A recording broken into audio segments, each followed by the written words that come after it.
Hello, Agri-learners. Welcome to another question drill for the subject soil science. So let's start with question number one. One of the choices below is not a factor that determines the amount of lime to be applied. So again, we are looking at something that is not a factor that determines or kumbaga that gives us an idea kung gaano karami yung lime na i-apply natin sa lupa. So number one, lime requirement of the crop. Is that a factor or not? Letter B, soil organic matter. Is that a factor or not? Letter C, soil texture. And letter D, time and frequency of liming. So for us to be able to answer this question, isa-isahin natin yung mga choices to determine if this is a factor of not or not that determines the amount of lime to be applied sa iyong lupa. So una-una, lime requirement of the crop.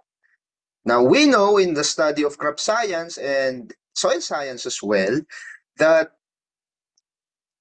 crops grow crops are different in terms of its sensitivity to soil pH. Ibig sabihin yan, may mga crops na gusto ng alkaline conditions or more basic na lupa. May mga crops naman na mas gusto yung acidic na lupa. For some reasons, primarily sa available na nutrients or na kailangan nila sa lupa.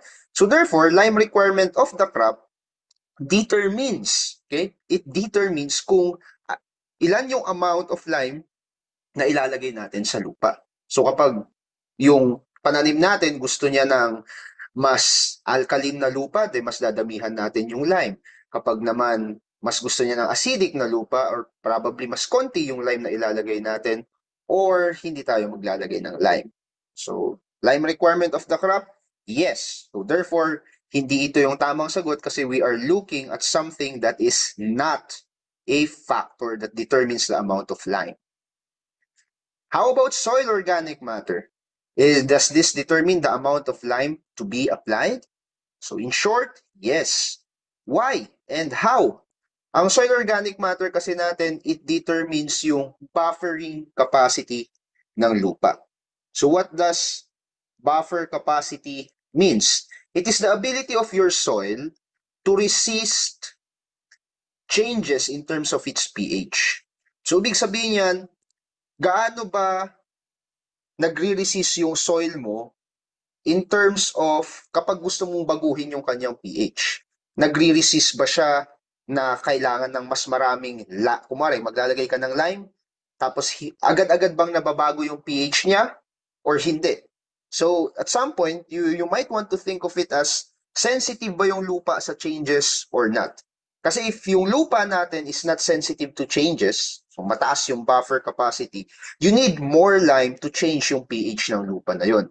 Whereas kapag sensitive naman yung lupa natin, which means less yung buffering capacity or mahina yung buffering capacity, then konting lime lang yung ilalagay mo, mag-a-adjust na agad yung pH. And soil organic matter is indirectly related to the buffering capacity or the buffer capacity of your soil. Which means, kapag mataas yung soil organic matter sa iyong lupa, mataas rin yung kanyang buffering capacity. Kapag mababa ang organic matter natin sa lupa, mababa rin ang ating buffering capacity. Therefore, kapag ang soil mo ay mayaman sa organic matter, which means mataas ang buffering capacity, kailangan mo ng mas maraming lime para i-adjust. Kailangan mo ng mas maraming lime para i-adjust ang kanyang pH. Kapag ang lupa mo naman ay hindi ganun kataas ang organic matter, you need lesser lime to adjust yung kanyang acidity.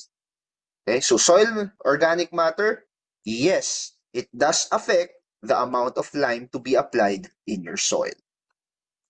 How about soil texture? Ano ba kasi ang soil texture? Soil texture refers to the proportion of silt, sand, and clay in your soil. And in theory, related rin ang soil texture sa buffering capacity, primarily yung presensya ng clay. Kapag mataas ang clay doon sa ating soil texture, that means mataas rin ang buffering capacity. Therefore, kapag mataas ang buffering capacity, you need more lime to adjust yung pH ng soil na ito. Kapag naman mababa ang clay sa ating soil texture, mababa ang kanyang buffering capacity. So that means you need less lime to adjust yung kanyang pH level. So soil texture is, yes, it does affect the amount of lime that you apply in your soil. So we have lime requirement of the crop, yes. Soil organic matter, yes. And soil texture, yes. So therefore, isa na lang yung sagot na naiiwan, and yun nga yung hinahanap nating sagot sa katanungan na to, which is the time and frequency of liming. Again, ang tinatanong sa question is, which is not a factor that determines the amount of lime to be applied. Time and frequency of liming is not a factor that determines the amount of lime to be applied. Now, while timing and frequency, nakaka-apekto yan how well lime is incorporated in the soil and how it impacts the soil pH over time, hindi niya directly dinidetermine or hindi niya directly sinasabi yung initial amount of lime na kailangan ng lupa. Okay? So, the amount is more influenced by the three factors na present natin kanina. Okay? Timing and frequency of liming relates more to the management practices after yung initial na application ng lime. Pero again, sinasabi ko, it does not directly determine the amount of lime needed ng iyong lupa as compared doon sa tatlong factors na present natin kanina, which is a direct factor that determines, which is a direct factor that determines yung amount of lime na ilalagay natin. So, pinakatamang sagot is letter D. What is not a factor that determines the amount of lime? Time and frequency of liming. Next one. Of the following, the one that is not, again, it is not a carbohydrate, alin daw sa mga choices na nandito? Lignin, starch, cellulose, or hemicellulose? Now, before answering this, we need to define what is a carbohydrate. Tama? So, a carbohydrate, they are organic compounds and they are made up of the elements carbon, hydrogen, and oxygen. So they are one of the main types of nutrients na makikita natin sa halaman and even sa hayop. And mostly ito yung nutrients na kinakailangan ng ating katawan para magbigay sa atin ng energy for all metabolic processes.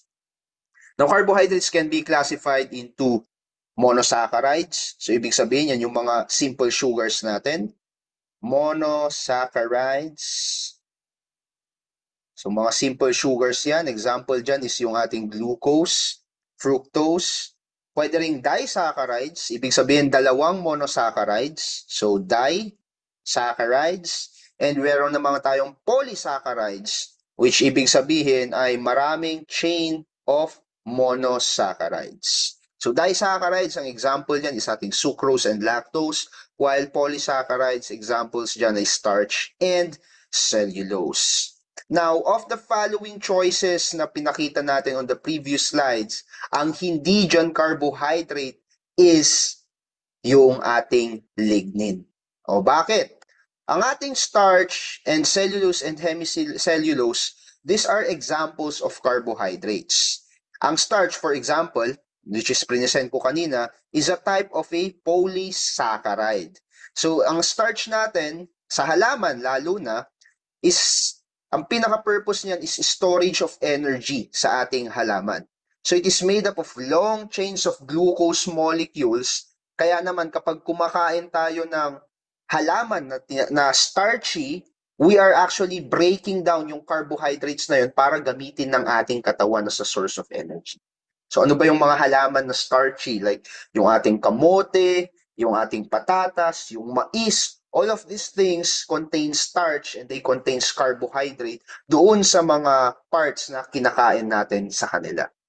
So again, ang starch is mostly a storage form of energy sa mga halaman. How about ang cellulose and hemicellulose? Yan ay carbohydrates na makikita natin. Yan ay carbohydrates na makikita natin sa cell wall ng ating halaman. Okay? Yung cellulose and hemicellulose. Now, ang pinaka-purpose ng cellulose and hemicellulose is to give the structural integrity ng halaman. So, ibig sabihin yan, sinusuportahan niya yung halaman para nakatayo siya and hindi siya basta-basta natutumba or hindi siya basta-basta napuputol. And itong cellulose and hemicellulose na to, they are also chains of sugar, so polysaccharide din siya. And sa mga ruminant na hayop, yan yung nabi-breakdown nila, kaya nakakakuha pa rin sila ng carbohydrates kahit na hindi sila kumakain ng starch per se. Sa atin kasi ng mga omnivores, kailangan nating kumain ng part ng halaman na starchy para makuha natin yung kanilang carbohydrates. Ang mga ruminant, okay, ang kinakain lang is dahon, dinederive nila yung carbohydrates by eating the cellulose by synthesizing or breaking down, by breaking down the cellulose and hemicellulose of the plant. So pag breakdown nila yun yung nagiging source of carbohydrates sa kanilang katawan. How about lignin? So lignin, again, is not a carbohydrate, but rather it is a complex polymer and makikita yan sa mga woody plants. Makikita yan, kasama niya actually yung cellulose and hemicellulose. Pero ang cellulose and hemicellulose, carbohydrates. Ang lignin, hindi carbohydrate yan, but rather a complex polymer. So organic polymer siya. Made up of what we call as phenolic compounds. Okay? Now, ang pinaka-purpose ng lignin, lalo na sa mga woody plants, is the same with the cellulose and hemicellulose. Provide structural integrity. However, ang lignin, mas matigas yan as compared sa cellulose and hemicellulose. Ang cellulose and hemicellulose, pwede yan ma-breakdown kapag kinain ng hayop. Ang lignin, mahirap ma-breakdown kasi matigas yan and this actually gives rigidity or yung pagkatigas na karakteristik ng ating mga woody na halaman.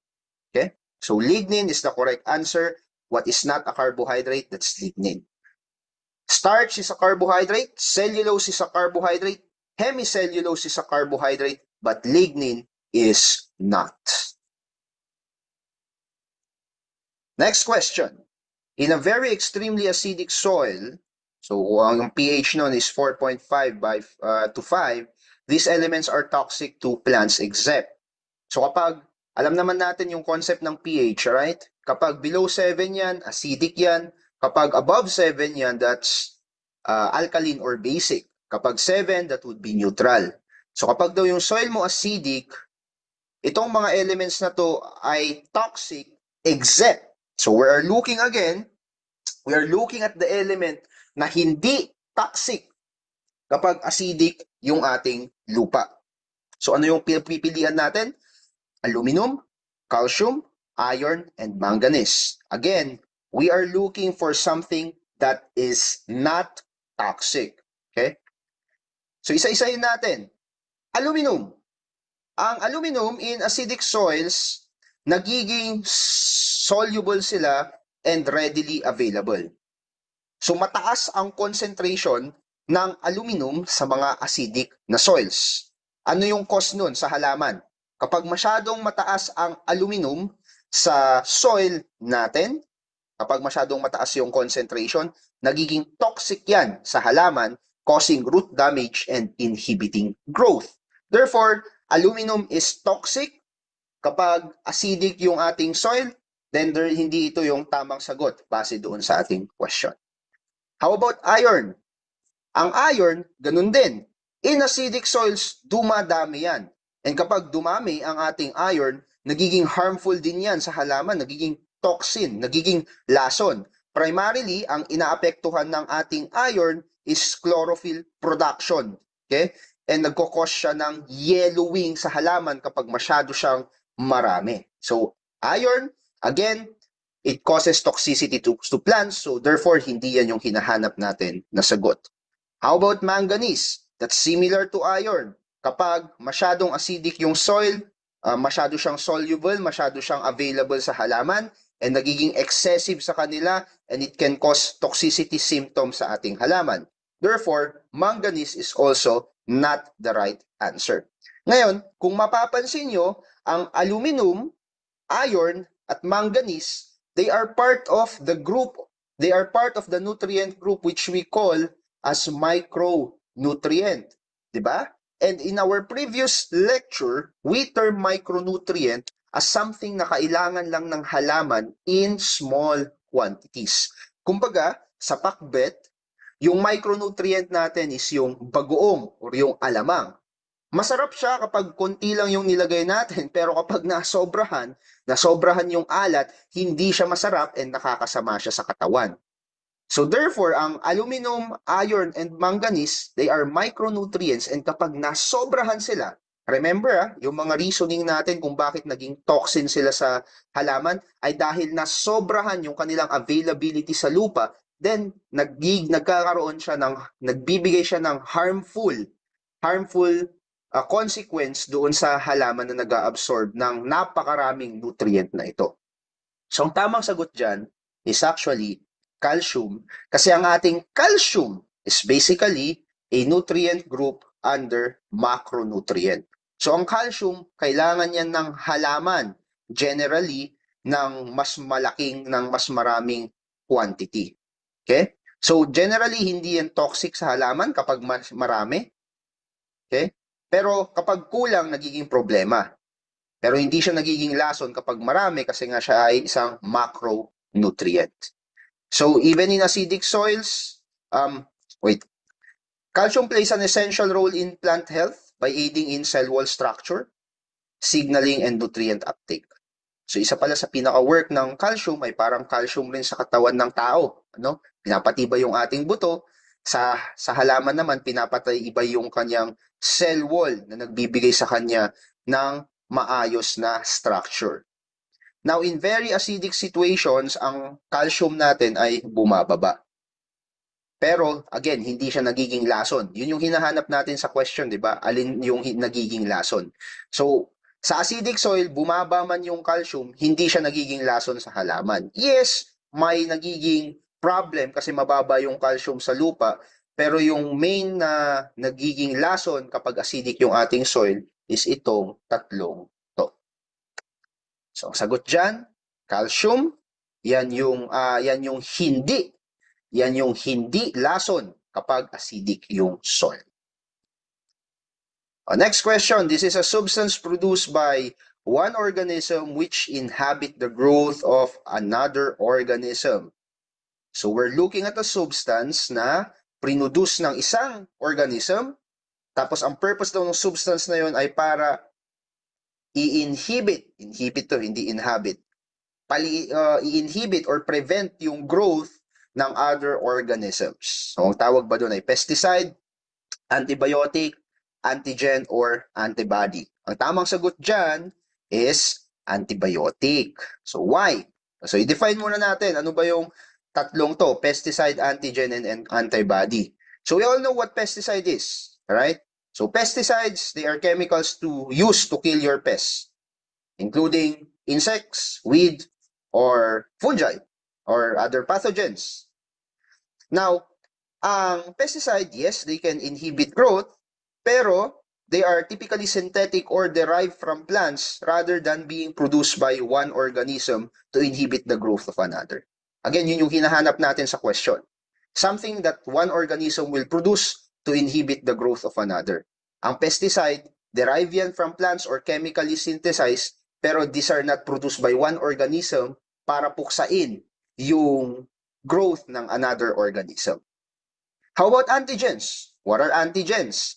Ang antigens, yan ay molecules na makikita natin sa surface ng pathogen. So kung ito yung pathogen mo, sa surface niyan, may mga tinatawag tayong antigens. Now, itong antigens na to, sinisignal niya sa immune system natin na magkaroon ng response. Sa response na puksain itong mga pathogen na ito. So kumbaga, yung antigen, yan ba yung identity ng pathogen? Na kapag pumasok siya sa katawan, ang dinedetect ng ating immune system is the presence of antigen. And kapag na-detect niya na may antigen yung pumasok na foreign organism na yon, inaatake niya. Yan. And yung umaatake doon, ang tawag naman natin doon is antibodies. Okay? So the antibodies, yan ay specialized proteins naman. Ang pinaka-function nila is to identify yung pathogen and then puksain. So anong mga klaseng pathogen yan? Bacteria or virus. So yan yung ibig sabihin nung three terms na yan. Pesticides, antigen, and antibody. Kaya nga, di ba, nung panahon ng COVID, meron din tayong antigen test na tinatawag. And ano yung antigen test na yon? Basically, gusto nilang ma-determine kung may COVID virus ka or wala. So kapag sa iyong system, sa katawan mo, nakitaan nila na may antigen, which means there's a presence of virus. Kasi antigen is the structure that is on the surface of your virus, then may COVID ka. And kapag may antigen ka, ang pinagpuproduce yung katawan mo ng antibodies, kapag naka-detect yung immune system natin na may antigen, yung organism na pumasok sa katawan, nagpuproduce siya ng antibody para puksain yun. How about antibiotic? Yan yung tamang sagot, right? Antibiotics, yan ay substances, they are chemical substances produced by some organisms like bacteria and fungi that can kill or inhibit the growth of other organisms, especially bacteria. Okay? So, ang antibiotic pala ay pinuproduce rin ng other organisms like fungi and bacteria as a means of survival. So, for example, yung ating penicillin ay galing sa isang mold or fungi na Penicillium. And isa yan sa mga effective antibiotic na ginagamit natin ngayon to treat bacterial infection.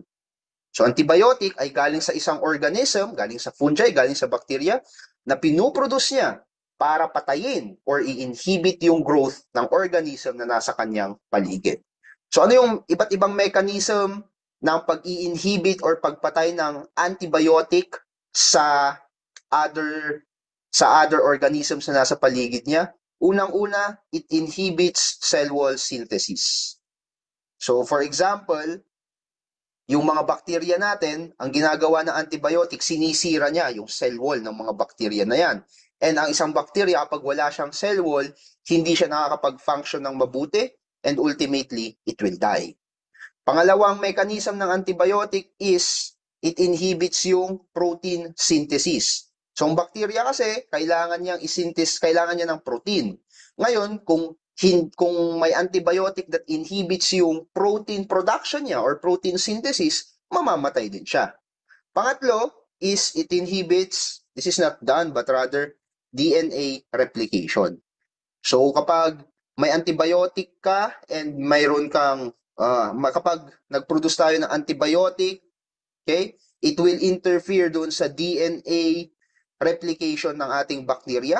Therefore, yung bacteria natin hindi makakapagparami, masisira yung DNA niya, and it will inhibit the growth and population of that bacteria. So, antibiotic is the correct answer when we're asked about the substance or chemical substance that one organism will produce that inhibits the growth of another organism. Last question. This micronutrient is needed in the synthesis of auxin and is usually deficient in waterlogged soils. So dalawa yung clue na binigay niya dito. Ano daw tawag doon sa micronutrient that? Number 1, kailangan sa production ng auxin. So that's the first clue. And number 2, deficient in waterlogged soils. So anong tamang sagot dyan? Iron, zinc, molybdenum, or copper? The correct answer is zinc. Okay? And in fact, it's true. Ano ba kasi ang auxin? Auxin is a growth hormone sa halaman. Okay? So it's a growth hormone sa ating halaman that aids in various growth processes such as cell elongation. yung paghaba ng stem vertically, auxin po ang may pakana niyan. Phototropism, kung bakit sumusunod yung tubo ng halaman sa araw, auxin din po ang may pakana niyan. Apical dominance, yung pagtubo sa main shoot, sa tip ng ating halaman, which is the apical side. Apical kasi yan, lateral naman kapag side. Auxin din po ang may pakana niyan. Ngayon, ang auxin ay katulong ng ang nagpo-produce ang kailangan ng auxin to be able to be synthesized or to be able to be produced is yung ating zinc. Okay? And kapag zinc, kailangan yan for auxin synthesis, but at the same time, kapag nasa waterlogged environment ka, ang zinc natin ay nawawala or hindi nagiging available. Okay? So, yun. Given that, ang tamang sagot nga dito, ano daw tawag doon sa micronutrient na kailangan sa synthesis of auxin and is usually deficient in waterlogged soils? The correct answer is zinc. Now, iron is essential as well. Essential yan. And it can be deficient in waterlogged soils pero hindi siya directly involved in auxin synthesis. How about molybdenum? Ang molybdenum natin is another micronutrient, yes. They are very important in plant growth, pero again, they are not included in auxin synthesis. As well as copper, they are not included in auxin synthesis. So this micronutrient that is needed in the synthesis of auxin and is usually deficient in waterlogged soils, ang micronutrient na yan is called zinc.